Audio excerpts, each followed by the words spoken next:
새벽 3시, 온몸을 찢는 듯한 고통에 잠에서 깼습니다. 식은땀이 순간 잠옷을 적셨죠. 저는 허둥지둥 휴대폰을 찾아 남편 이현우에게 전화를 걸었지만 그의 번호는 전원이 꺼져 있다는 메시지만 흘러나왔습니다. 뱃속의 아기가 마치 저를 걷어차는 듯한 고통에 소파에 몸을 웅크렸어요. 식탁 위에 놓인 산모 수첩을 집어들자 임신 39주, 언제든 출산 가능이라는 글씨가 눈에 들어왔습니다. 이를 악물고 동네 병원에 전화를 걸자 간호사는 상황이 위급하니 빨리 구급차를 부르라고 했습니다. 구급차의 사이렌 소리가 밤의 정적을 깨뜨릴 때쯤 저는 벽을 짚고 간신히 현관으로 향했습니다. 현관에는 어제 현우가 벗어둔 양복이 놓여 있었죠. 양복 주머니 밖으로 살짝 삐져나온 여자용 립스틱. 제가 쓰는 브랜드가 아니었습니다. 병원에 도착해 간호사가 검사를 준비하는 동안 태아심음 측정기의 곡선은 불안하게 오르내렸습니다. 젊은 간호사 한 명이 제 건강보험증을 받아 등록하다가 문득 저를 보며 무언가 말하려다 망설였습니다. 무슨 일이죠? 제가 고통을 참으며 묻자 간호사는 목소리를 낮춰 말했습니다. 박민서 씨, 조금 전에 1층 산부인과 검진실에서 남편분을 뵌 것 같아요. 심장이 쿵 하고 내려앉았습니다. 잘못 보셨겠죠? 어젯밤에 집에 안 들어왔는데요.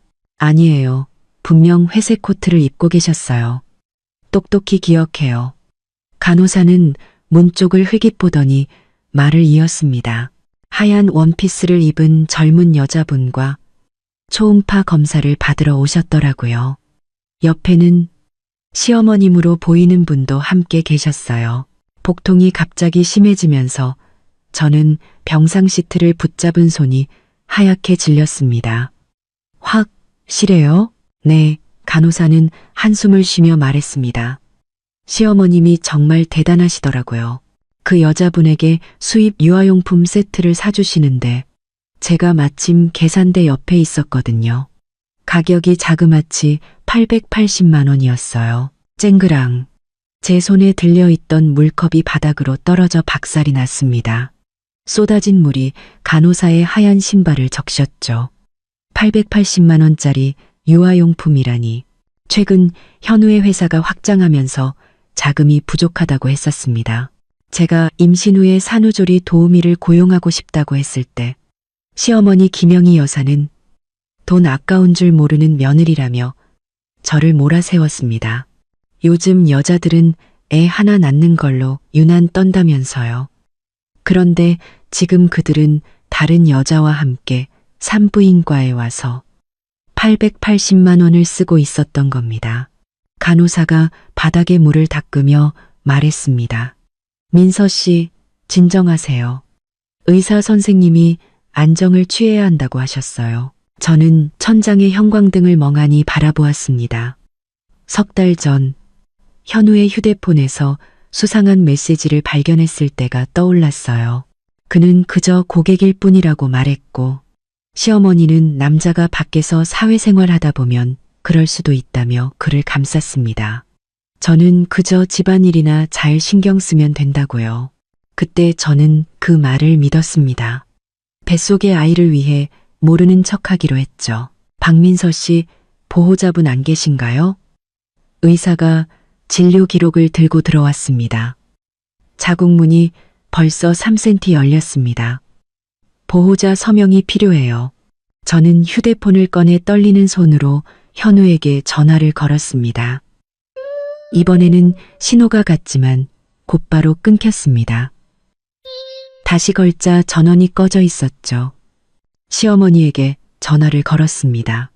한참 뒤에야 연결된 전화기 너머로 시어머니의 짜증 섞인 목소리가 들려왔습니다. 이 밤중에 무슨 전화야? 나 바쁘다. 어머니, 저 병원이에요. 아기가 나오려나 봐요. 현우 씨 좀 오라고 해주세요. 제 목소리는 가늘게 떨렸습니다. 낳으면 낳는 거지. 걘 왜 불러? 시어머니는 코웃음을 쳤습니다. 어떤 여자가 애 낳으면서 안 아프다고. 내가 현우 낳을 땐 바칠하다 낳았어. 유난 떨지 말고 네가 알아서 서명해. 그 사람 지금 어디 있어요? 저는 이를 악물고 물었습니다. 최유진 씨랑 같이 있는 거 아니에요? 전화기 너머로 순간 정적이 흘렀습니다. 이윽고 시어머니의 날카로운 비명이 들려왔습니다. 너 우리 현우 미행했어? 박민서, 똑똑히 들어. 유진이 뱃속에도 우리 집안에 핏줄이 있어. 네가 분수를 안다면 조용히 애나 낳아. 안 그러면 가만 안 둘 줄 알아. 전화는 매정하게 끊겼고 수화기에서는 차가운 신호음만 들렸습니다. 파도처럼 밀려오는 복통 속에서 저는 텅 빈 병실을 보며 처음으로 사무치는 추위를 느꼈습니다. 그 모든 사랑의 맹세, 너만을 사랑한다는 달콤한 속삭임이 전부 거짓이었다는 것을 깨달았습니다. 의사가 다시 들어왔을 때 저는 고통으로 말도 제대로 할 수 없었습니다. 그저 서명란을 가리키자 의사는 미간을 찌푸렸습니다. 보호자는 아직도 안 왔습니까? 자연분만은 위험할 수 있어서 반드시 보호자가 있어야 합니다. 저는 가방에서 현우의 신분증 사본을 꺼냈습니다. 예전에 그가 신분증을 깜빡할까봐 늘 가지고 다니던 것이었죠. 의사는 한숨을 쉬며 간호사에게 분만 대기실로 옮기라고 지시했습니다. 대기실에는 다른 산모 2명이 더 있었습니다. 모두 가족들이 곁을 지키며 물을 먹여주고 땀을 닦아주는 등 따뜻하고 소란스러운 분위기였죠. 오직 제 침대 옆만 텅 비어 있었습니다. 혈압을 재러 온 간호사는 동정 어린 눈빛으로 저를 바라보았습니다. 새벽 5시 자궁문은 5cm까지 열렸습니다. 고통에 온몸이 떨렸고 간호사가 놓아준 무통주사 덕분에 겨우 숨을 돌릴 수 있었습니다. 저는 다시 현우에게 전화를 걸었습니다. 이번에는 그가 받더군요. 전화기 너머 현우의 목소리는 짜증으로 가득했습니다. 나 바쁘니까 용건만 간단히 해. 나 병원이야. 곧 아기가 나올 것 같아. 와줘. 제 목소리는 쉬어 있었습니다. 나으면 낫는 거지. 내가 가봤자 뭘 도와주겠어? 그는 가볍게 웃으며 말했습니다. 유진 씨가 방금 검사를 마쳤는데 유산기가 좀 있대. 내가 옆에 있어 줘야 해. 유산기라니요. 저는 실소를 터뜨렸지만 눈물은 뺨을 타고 흘러내렸습니다. 그럼 나는 이현우, 나도 당신 아내야. 당신 아이를 뱃속에 품고 지금 분만실에 누워있다고. 그런데 당신은 다른 여자 곁을 지키고 있는 거야? 박민서, 말기 좀 알아들어. 그의 목소리가 커졌습니다. 유진 씨는 어리고 약해서 충격받으면 안 돼. 당신은 겪어봤잖아. 강하게 버텨. 나 이쪽 일 끝나면 바로 갈게. 알았지? 됐어. 저는 전화를 끊고 그의 번호를 차단했습니다. 그때 간호사가 진료비 청구서를 들고 들어왔습니다. 박민서 씨, 입원 보증금이 부족해요. 300만 원을 더 내셔야 합니다. 보호자분께 연락해서 처리해 주세요. 휴대폰으로 잔액을 확인하니 고작 몇십만 원이 전부였습니다. 결혼 후 제 월급 통장은 현우가 관리했습니다. 남자가 돈을 관리해야 안정적이라면서 매달 생활비로 20만 원만 줬거든요. 이를 악물고 시어머니에게 다시 전화를 걸었습니다. 수십 번의 신호음 끝에 겨우 연결된 전화기 너머로 시어머니의 고함이 들려왔습니다. 또 무슨 일이야? 사람을 들들 볶는구나. 어머니, 병원에서 보증금 300만 원을 더 내라고. 돈 없어. 시어머니는 제 말을 잘랐습니다.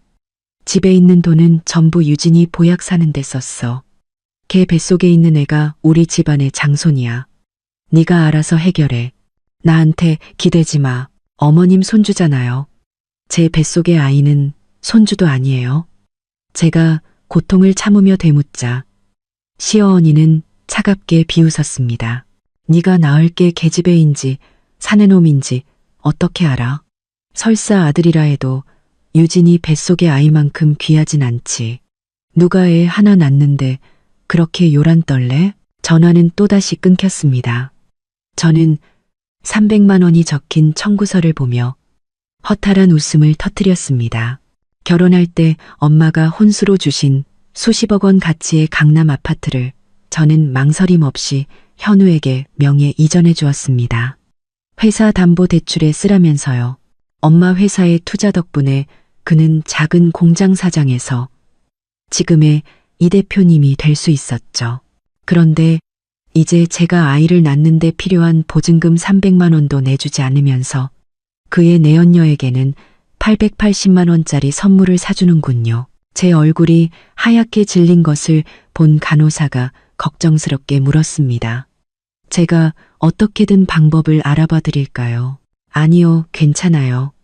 저는 고개를 저으며 다른 휴대폰을 꺼내 들었습니다. 이건 엄마가 제게 주신 비상용 휴대폰이었죠. 결정적인 순간에 자신을 힘들게 하지 말라면서요. 그 안에는 엄마가 만들어준 가족 카드가 연동되어 있었습니다. 막 돈을 이체하려는데 시어머니가 고용한 간병인이 제 손을 거칠게 막아섰습니다. 저를 돌본다기보다 매일같이 눈치를 주던 사람이었죠.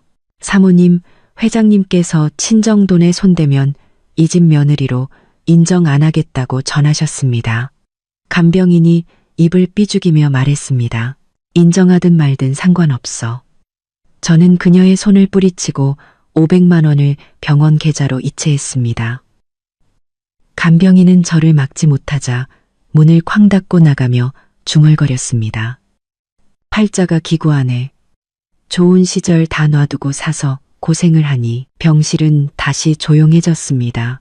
창밖은 이미 동이 터오고 있었고 햇살이 침대 시트 위로 따스하게 내리쬐었지만 제 마음은 얼음장처럼 차가웠습니다. 자궁수축은 점점 잦아졌고 의사는 점심때쯤 아기가 나올 것 같다고 했습니다. 저는 휴대폰에 저장된 엄마의 번호를 보며 망설이다 결국 전화를 걸지 않았습니다. 엄마는 지금 해외에서 중요한 사업을 논의 중이었고 걱정을 끼치고 싶지 않았습니다. 고통의 정신이 혼미해질 때쯤 옆 침대 산모가 남편에게 애교 섞인 목소리로 말하는 소리가 들렸습니다. 여보, 아기 낳으면 다이아 반지 사준다고 한 거 잊지 않았지? 남편은 웃으며 답했습니다. 걱정 마, 벌써 주문해 놨어. 산후조리 끝나면 바로 찾으러 가자. 저는 눈을 감았습니다. 현우가 청혼하며 했던 말이 떠올랐습니다. 민서야, 앞으로 내가 버는 돈은 전부 내 거야. 네가 원하는 건 뭐든지 다 사줄게. 정말이지 지독한 아이러니였습니다. 간호사가 마지막 검사를 하러 들어와 부드럽게 말했습니다. 박민서 씨, 준비되셨나요? 이제 분만실로 가겠습니다. 저는 고개를 끄덕였습니다. 분만실로 이동하는 동안 복도에는 수많은 사람들이 오갔지만 제가 기다리는 사람은 단 한 명도 없었습니다. 뭐, 괜찮습니다. 그런 사람들은 제 아이가 태어나는 순간을 볼 자격이 없으니까요. 전화가 연결되는 순간 휴대폰을 쥔 제 손마디가 하얗게 질렸습니다.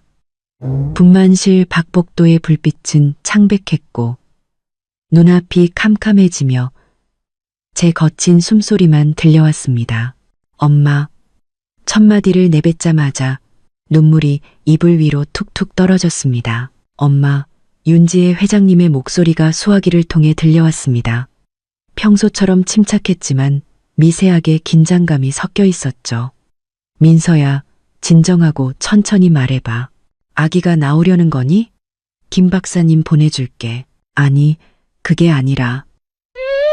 저는 코를 훌쩍이며 간호사에게 들은 이야기, 현우의 부재중 전화, 시어머니의 모진 문자 메시지를 전부 쏟아냈습니다. 880만 원짜리 수입 유아용품 세트 이야기를 할 때는 목이 메어 말을 잇지 못했습니다. 전화기 너머로 약 10초간의 침묵이 흘렀고 쨍그랑 하고 무언가 깨지는 소리가 들렸습니다. 세상에 미쳤구나. 엄마의 목소리가 날카롭게 높아져 제 귀가 먹먹해졌습니다. 이현우, 그 배은망덕한 놈. 내가 처음부터 투자를 해주는 게 아니었는데. 김영희 그 여자도 분수 모르는 늙은이고. 민서야, 기다려. 엄마가 지금 갈게. 엄마, 저는 아무 말도 하지 마. 엄마는 제 말을 끊고 다시 단호한 목소리로 말했습니다. 김 박사님은 산부인과 최고 권위자야. 지금 병원으로 가고 계셔. 강 변호사도 준비시켰어. 입원비는 내가 방금 내 통장으로 5천만 원 보냈으니 부족하면 더 말하고. 너는 지금 아무 생각 말고 아기 낳을 준비만 해. 하늘이 무너져도 엄마가 막아줄게. 전화를 끊은 지 30분도 채 되지 않아 병실 문이 열리고 김 박사님이 간호사 2명과 함께 들어왔습니다. 박민서 씨, 윤 회장님께서 순조롭게 출산할 수 있도록 최선을 다하라고 하셨습니다. 곧이어 강 변호사도 도착했습니다. 세련된 정장 차림의 그녀는 서류 가방을 들고 말했습니다. 민서 씨, 걱정 마세요. 모든 증거는 제가 수집하기 시작했습니다. 출산 후에 바로 절차 진행하죠. 그들이 분주하게 움직이는 모습을 보니 긴장했던 마음이 조금은 놓였습니다. 배는 다시 아파왔지만 이번에는 당황하지 않았습니다. 저녁 무렵 김 박사님이 검진을 마치고 말했습니다. 자궁문이 거의 다 열렸네요. 분만실로 가시죠. 분만실로 옮겨질 때 휴대폰 화면이 다시 켜졌습니다. 현우가 보낸 메시지였습니다. 민서야, 회사에 급한 일이 생겨서 못 갈 것 같아. 어머니가 간호사들 있다고 하니 괜찮을 거야. 일 끝나면 바로 갈게. 그리고 그 아래에 이런 말이 덧붙여져 있었습니다.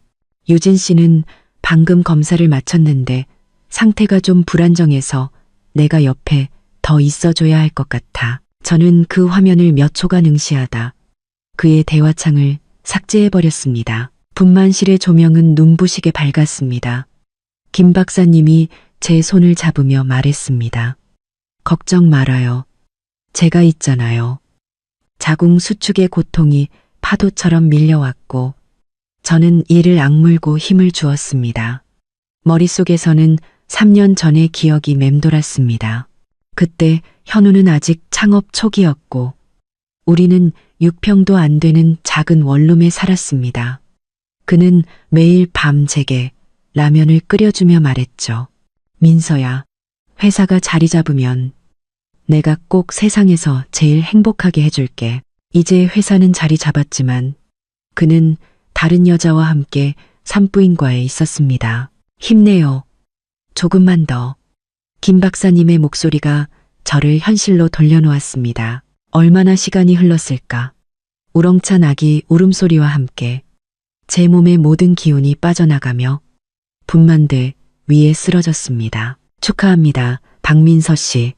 건강한 남매둥이입니다. 아들은 3.4kg, 딸은 3.1kg이에요. 간호사가 아기들을 제게 데려와 뺨에 살짝 대주었습니다. 따뜻하고 작은 몸이 제게 닿자 깃털처럼 부드러운 울음소리가 마음을 간지렸습니다. 저는 아기들의 쭈글쭈글한 작은 얼굴을 보며 웃었지만 눈물은 또다시 흘러내렸습니다. 분만실을 나왔을 때는 이미 날이 밝아오고 있었습니다. 강 변호사가 밖에서 기다리다가 저를 보고 달려왔습니다. 민서 씨, 고생 많으셨어요.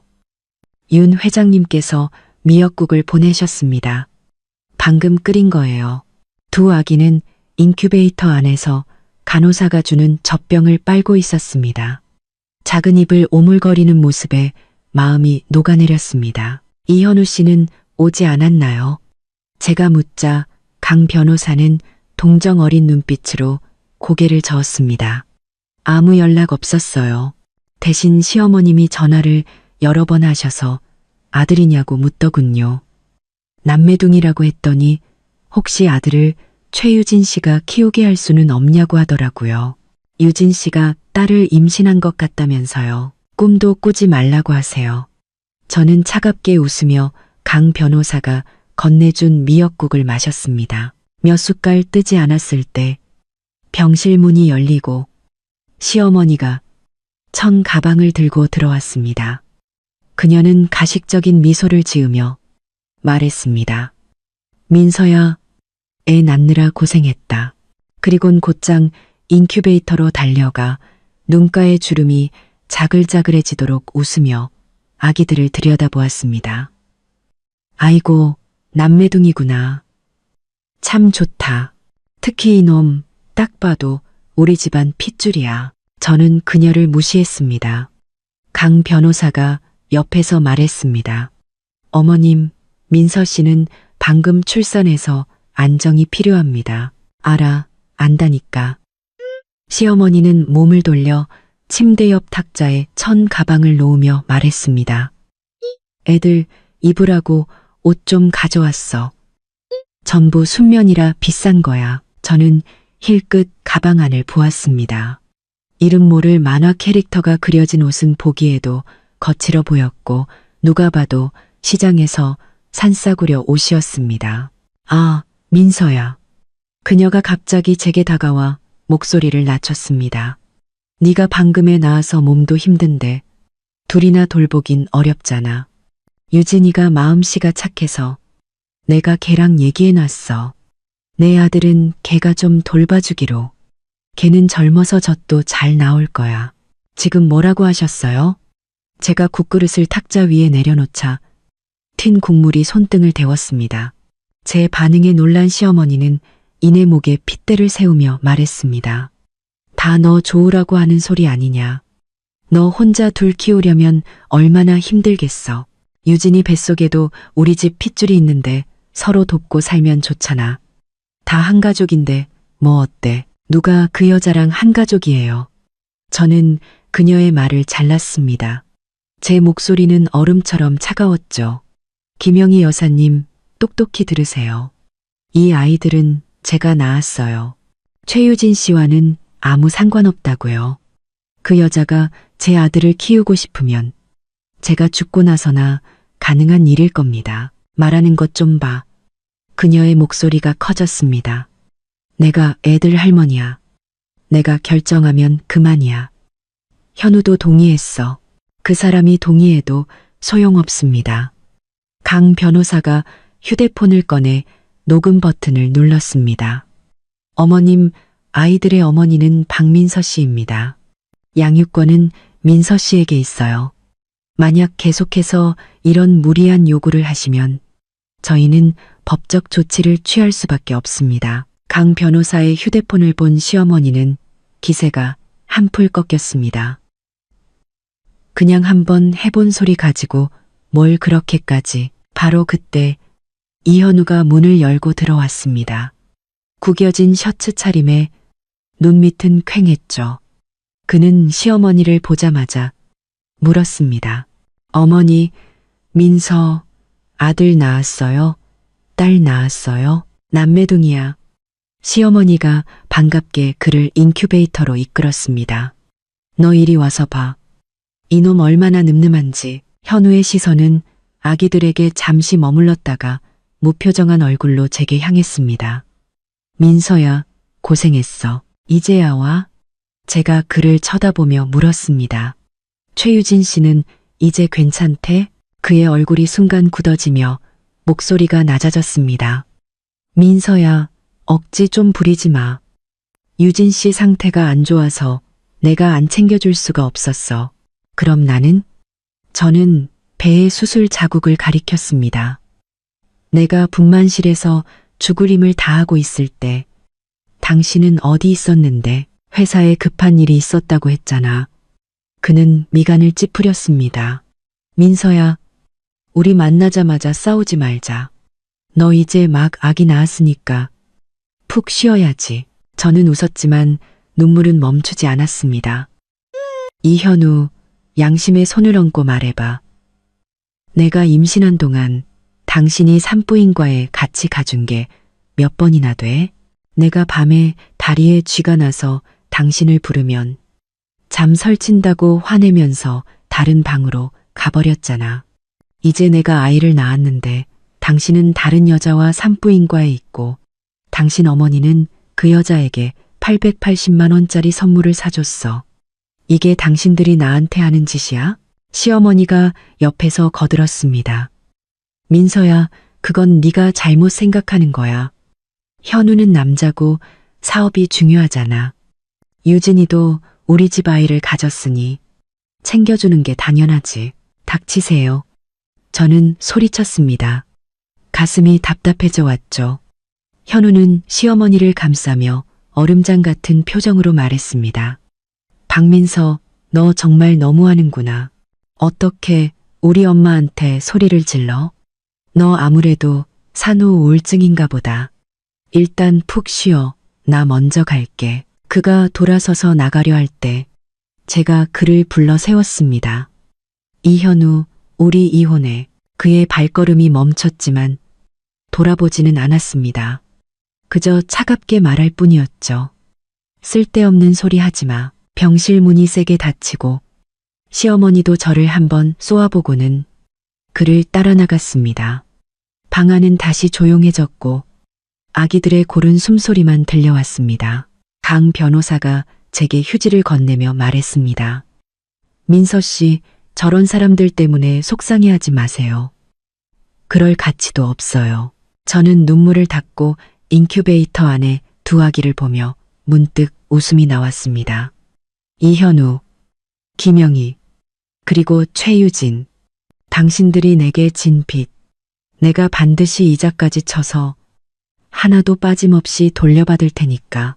이현우가 떠난 후 제가 잠시 누워 있는데 인큐베이터 안에서 딸아이가 깨어났습니다. 작은 입술을 오물거리며 금방이라도 울음을 터뜨릴 것 같았죠. 제가 몸을 일으키려 하자 강 변호사가 저를 부축했습니다. 민서 씨, 움직이지 마세요. 제가 할게요. 그녀는 조심스럽지만 서툰 동작으로 아기를 안아 올렸습니다. 아기는 마치 익숙한 냄새를 맡은 듯 그녀의 품에 파고들며 울음을 그쳤습니다. 아이가 참 순하네요. 강 변호사가 웃으며 말했습니다. 민서 씨를 닮아서 동시에 보여요. 저는 미소 지었지만 마음 한구석은 무거웠습니다. 이 아이들은 태어나자마자 이런 가정을 마주해야 한다니 생각할수록 가슴이 아팠습니다. 점심때쯤 시어머니가 다시 찾아왔습니다. 이번에는 중년 여성 한 명을 데리고 와서는 먼 친척 동생인데 아이들을 돌봐주러 왔다고 했습니다. 민서야, 이쪽은 내 이모뻘 되는 분이야. 아주 부지런한 사람이니까 너 좀 도와주라고 했어. 그 여자는 손을 비비며 인큐베이터를 뚫어져라 쳐다보며 어색하게 웃었습니다. 세댁, 안녕하세요. 저는 왕춘자라고 해요.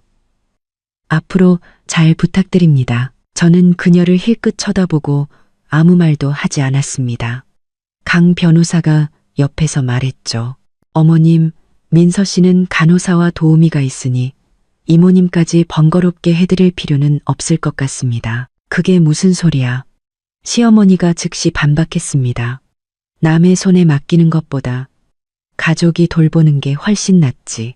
그리고 이 아이는 우리 집안의 귀한 장손인데 당연히 우리 식구가 지켜봐야 안심이 되고 그녀는 왕춘자에게 눈짓을 보냈고 왕춘자는 인큐베이터로 다가가 아들을 안으려 했습니다. 손대지 마. 제가 날카롭게 소리치자 배의 상처가 욱신거렸습니다. 누구 마음대로 내 아이에게 손을 대는 거죠? 왕춘자는 겁을 먹고 뒤로 물러섰습니다. 시어머니는 얼굴을 굳히며 말했습니다. 민서야, 너 왜 그래? 춘자도 다 좋은 마음으로. 좋은 마음이요? 저는 비웃었습니다. 제 아들을 최유진에게 데려가려는 거겠죠. 무슨 헛소리야. 시어머니의 목소리가 커졌습니다. 내가 왜 그런 짓을 해? 그럴지 아닐지는 모르죠. 강 변호사가 휴대폰을 꺼내 녹음 파일을 재생했습니다.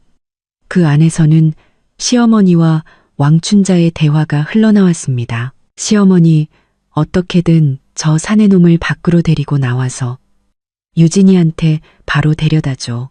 내가 시켰다고 하고. 왕춘자. 그러다 새댁이 알면 어떡해요. 시어머니, 알면 어쩔 건데? 우리 집안 핏줄인데 저 X이 뭔데 상관이야. 녹음이 끝나자 시어머니의 얼굴은 하얗게 질렸습니다. 그녀는 강 변호사를 가리키며 소리쳤습니다. 너 감히 녹음을 해? 비열한 사람을 상대하려면 이런 방법도 써야죠. 강 변호사는 휴대폰을 넣으며 말했습니다. 어머님, 이제 그만 돌아가 주세요. 민서 씨 휴식에 방해됩니다. 시어머니는 분한 듯 저를 쏘아보고는 왕춘자를 끌고 나갔습니다. 문가에서 그녀는 한마디를 남겼습니다. 박민서, 너무 까불지 마. 그 애는 박 씨가 아니라 이 씨야.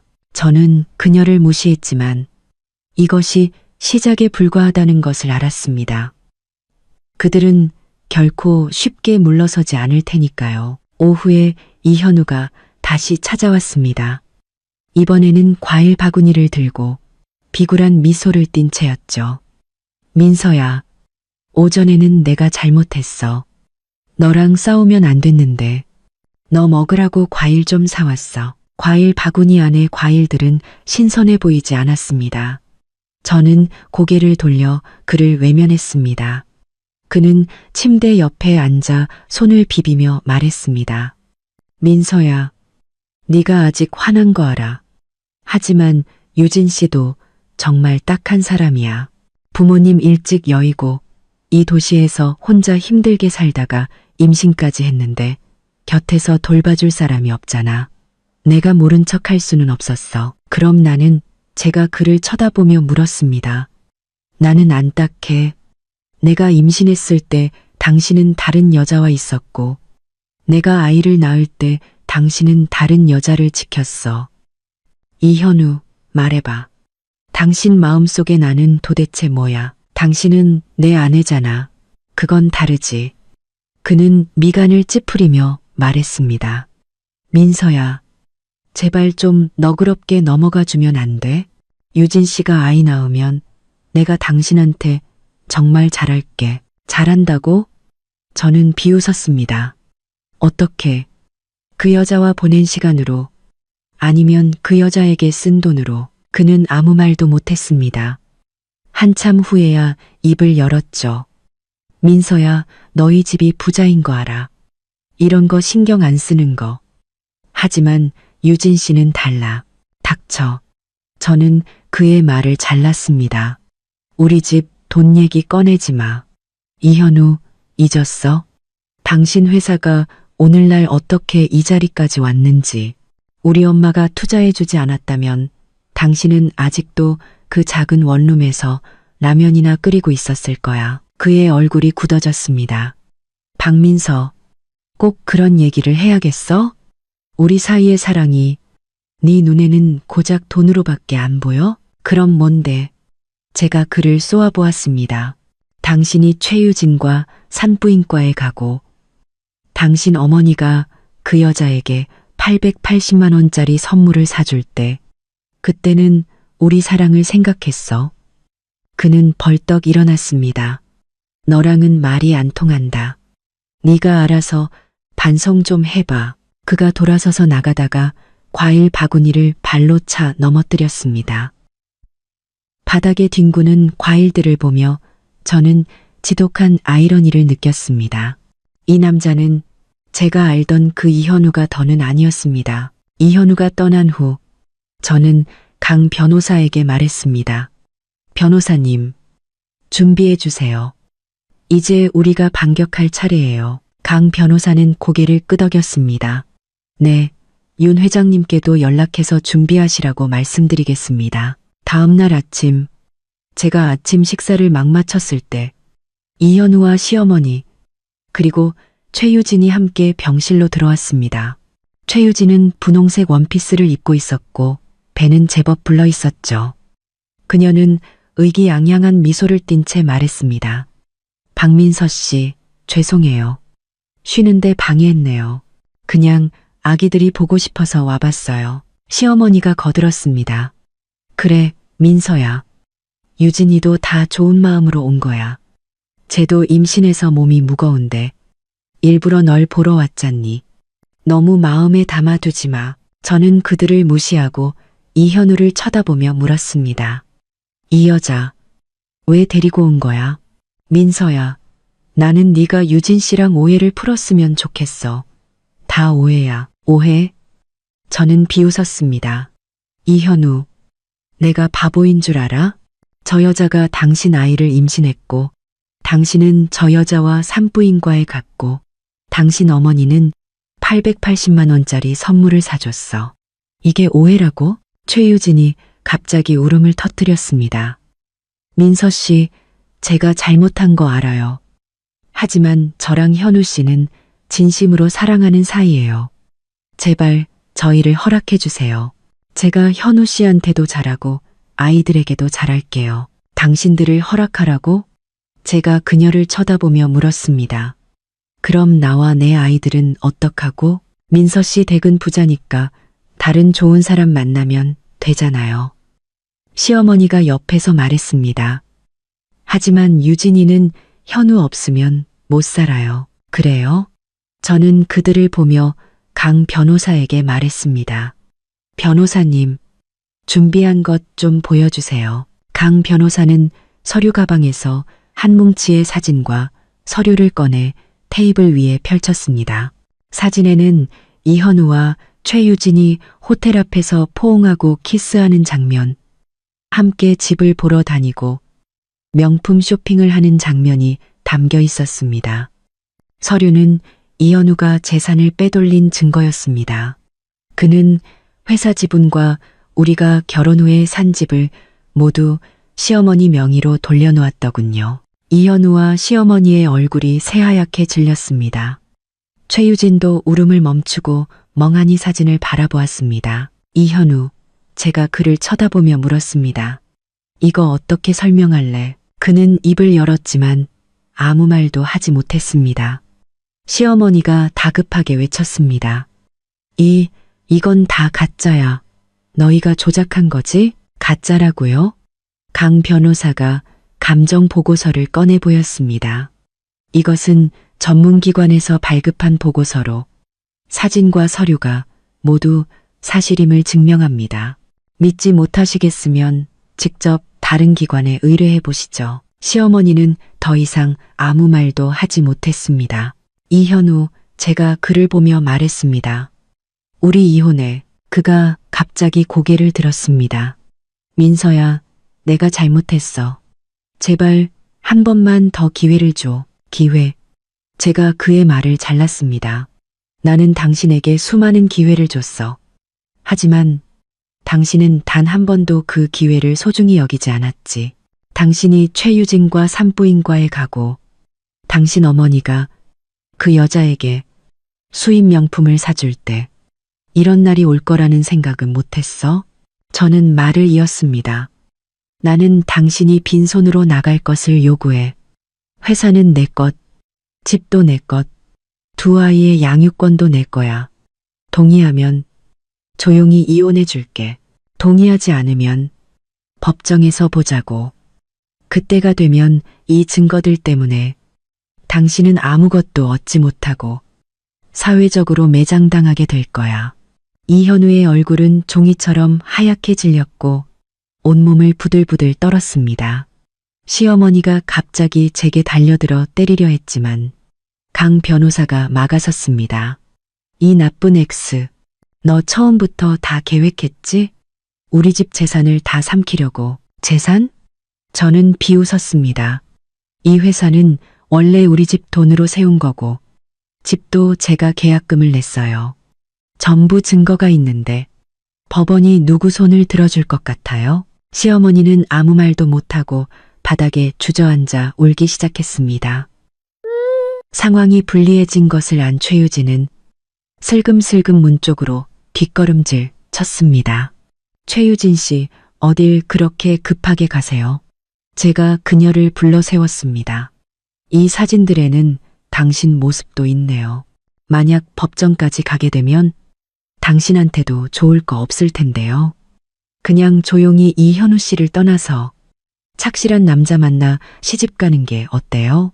최유진의 얼굴이 불그락푸르락해지더니 서둘러 밖으로 도망쳤습니다.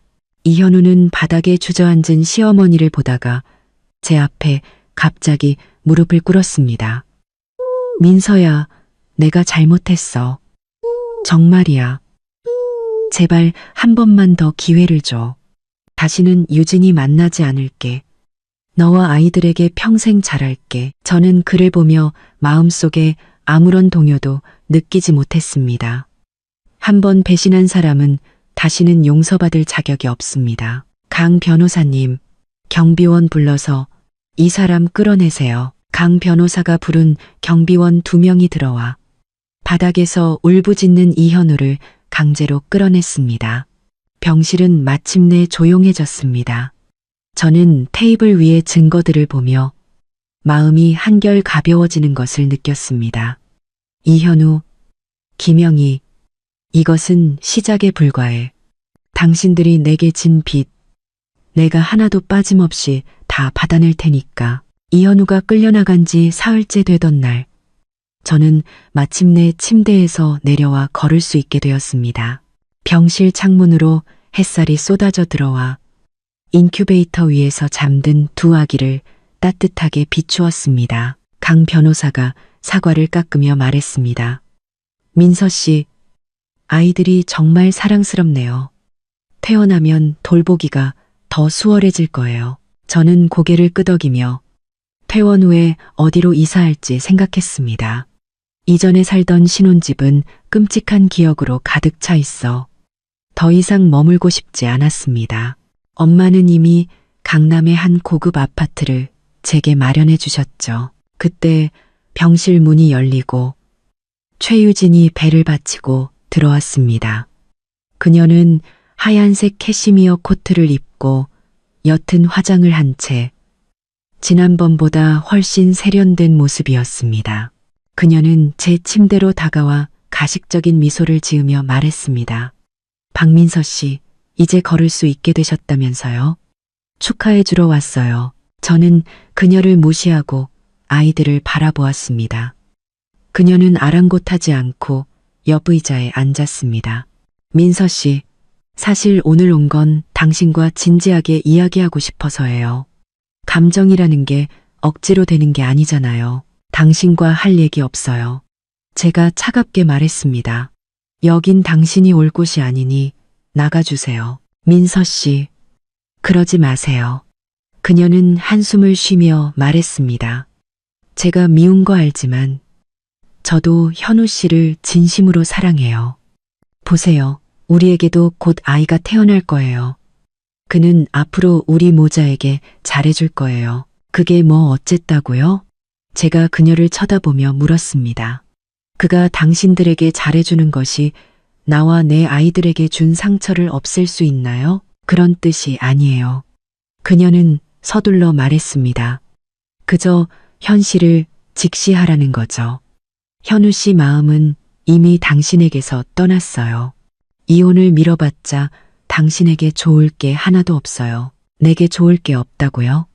저는 비웃었습니다. 최유진 씨, 잊었나 본데 이현우 씨 회사가 누구 돈으로 세워졌고 지금 사는 집은 누가 계약금을 냈는지, 만약 우리 엄마가 투자를 철회하면 그가 지금처럼 당신에게 돈을 펑펑 쓸 수 있을 것 같아요? 최유진의 얼굴색이 변했지만 그녀는 애써 태연한 척 말했습니다. 겁주지 마세요. 현우 씨 회사는 지금 아주 잘 나가요.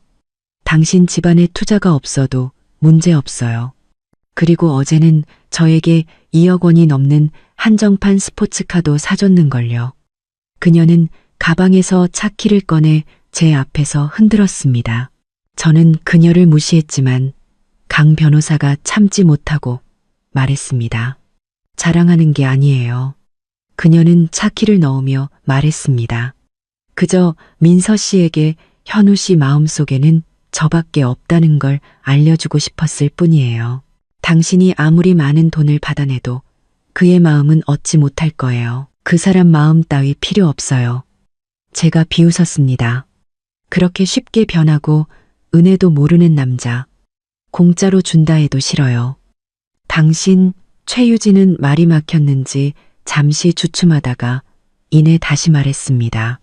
민서 씨, 당신이 왜 이혼을 안 하려는지 알아요. 젊고 예쁜 저를 질투하는 거잖아요. 하지만 거울 좀 보세요. 애 낳고 몸매는 망가지고 얼굴엔 기미까지 꼈는데 현우 씨가 당신을 좋아할 리가 없잖아요. 저는 제 얼굴을 만져보았습니다. 확실히 요즘 잠을 제대로 못 자서 피부 상태가 좋지 않았죠.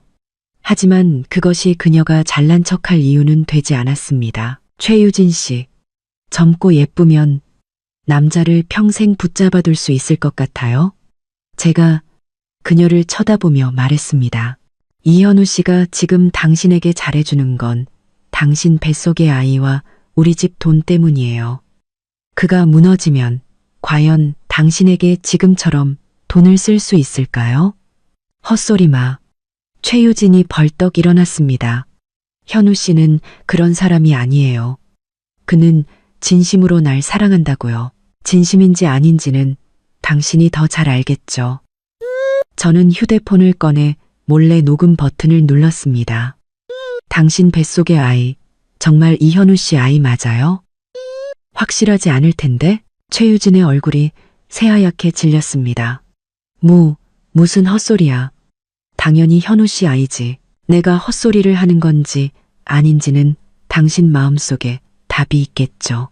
듣자 하니 예전에 만났던 남자가 꽤 많다던데 그 아이가 누구 씨인지는 아무도 모르는 거 아닌가요? 너 정말 말도 안 되는 소리 하지 마.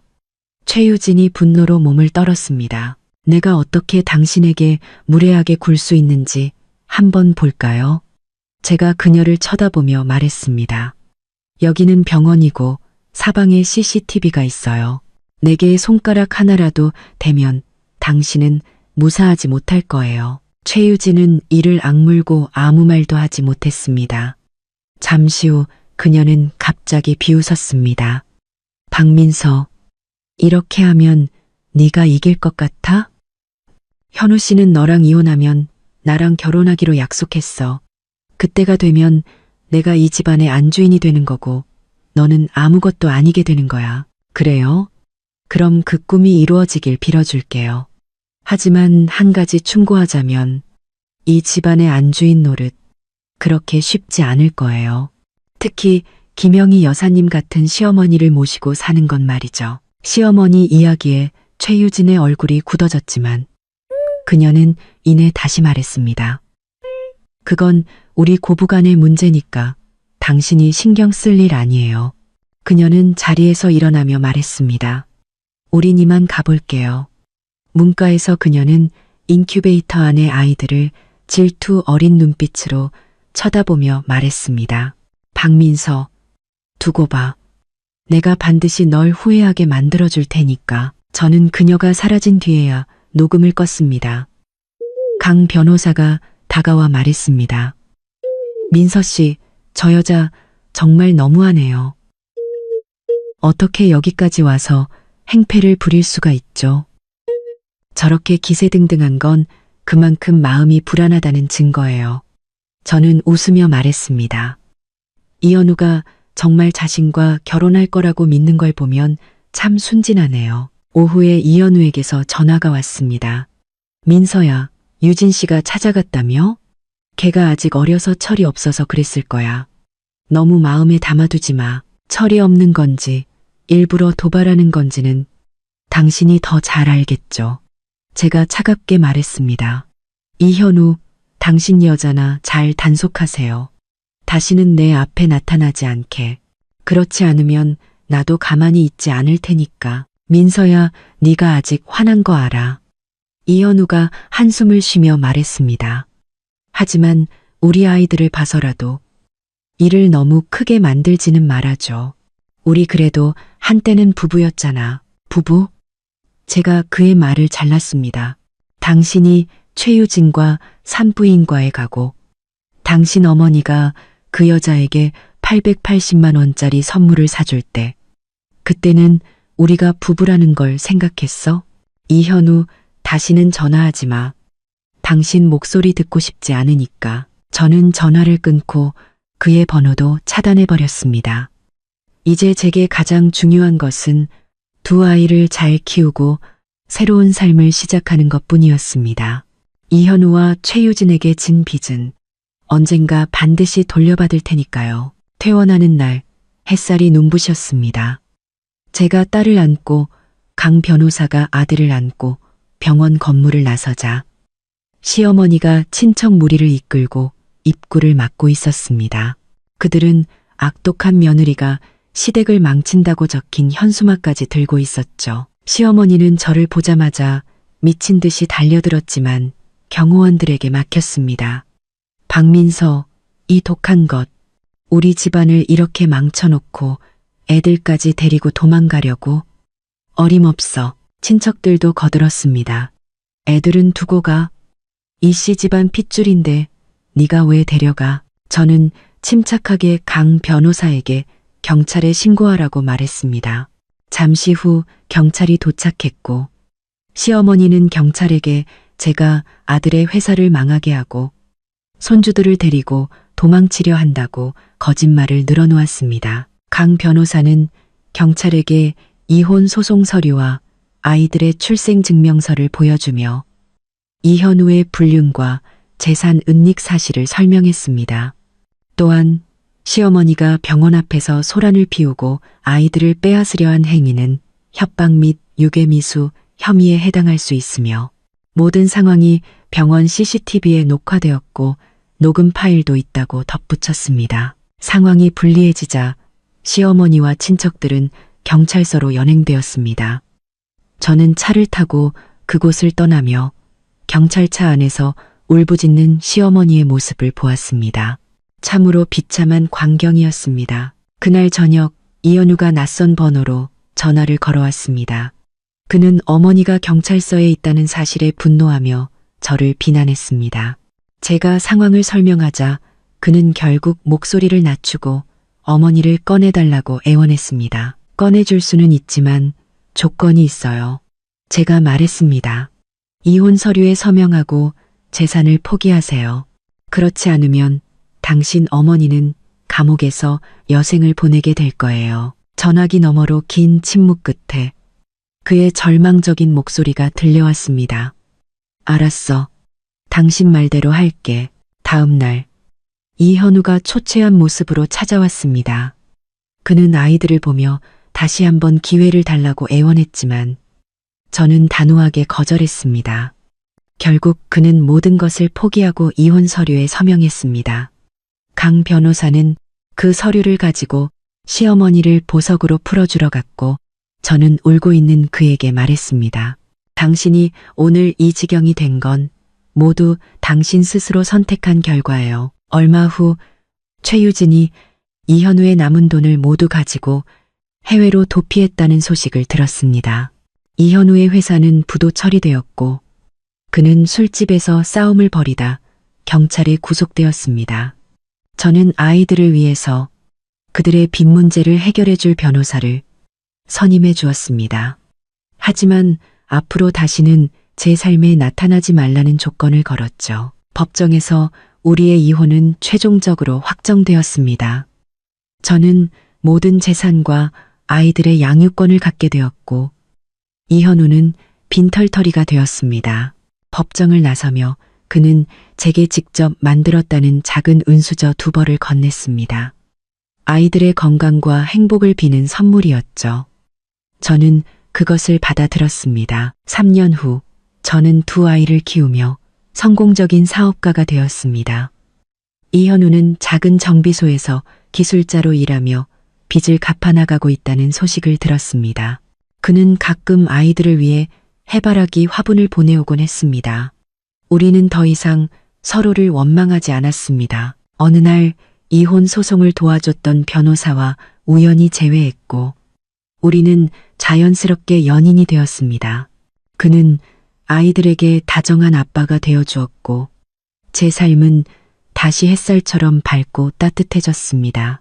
인생에서 잘못된 사람을 만났다면 결코 자신을 탓하며 주저앉지 마세요.